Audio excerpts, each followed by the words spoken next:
Former President Donald Trump joined us on Newsmax. He talked about foreign policy, specifically that meeting that took place for 3 days this past week, Monday to Wednesday, between Chinese President Xi Jinping and Russian President Vladimir Putin. Take a listen.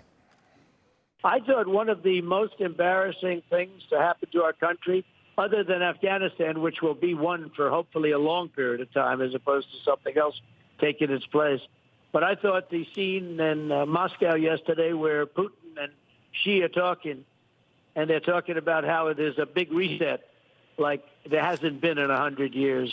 I thought that was an incredible statement. Got very little press because the news is fake, but it was a terrible, terrible statement.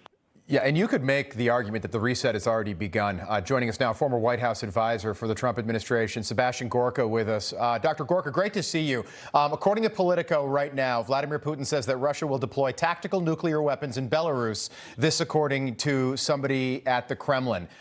So they are doing things, if this report is accurate, they are doing things just 2 days after that meeting wrapped up in Moscow. What do you make of that? And what was your reaction to this 3 days of this love fest between Xi and Putin?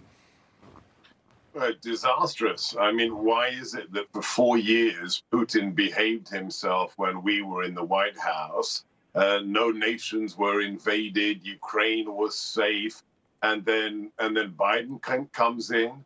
He surrenders Afghanistan, and Vlad looks at his watch and says, okay, guys, let's have the tanks roll into Ukraine.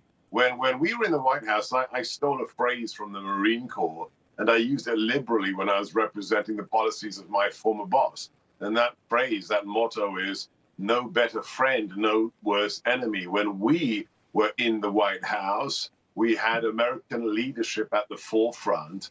And the people who hated America, whether it was Putin, whether it was Xi, whether it was the mullahs in Iran, whether it was ISIS, they were afraid, and that's a good thing. And we even crushed the physical caliphate of ISIS. Our friends felt like our friends. Remember, President Trump, after 23 years of broken promises, recognized Jerusalem, moved the embassy. And in the scant last 2 years, Rob, look what's happened. The world is on fire, whether it's missile tests from Pyongyang, whether it's Ukraine being invaded, whether it's a remilitarized China. The world is a dangerous place because of the weak and feckless vacuum of leadership that is the Biden administration. Dr. Gorka, do you think all of this would be happening? We saw what happened in Syria. We see what's happening in Ukraine if Trump was still president of the United States. You also said, too, that this meeting wouldn't even have happened. They wouldn't have dared to do this under Trump's watch.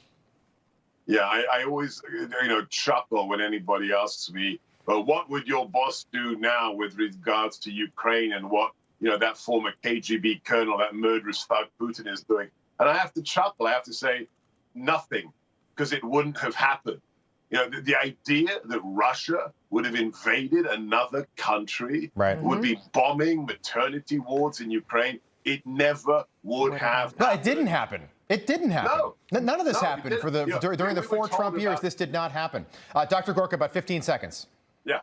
No, we were told, Russia collusion. When we were in the White House, the Kremlin was afraid of us. Yeah. Right now, Xi and Putin, they're laughing at Biden. Great point. Dr. Sebastian Gorka, we appreciate you being with us tonight.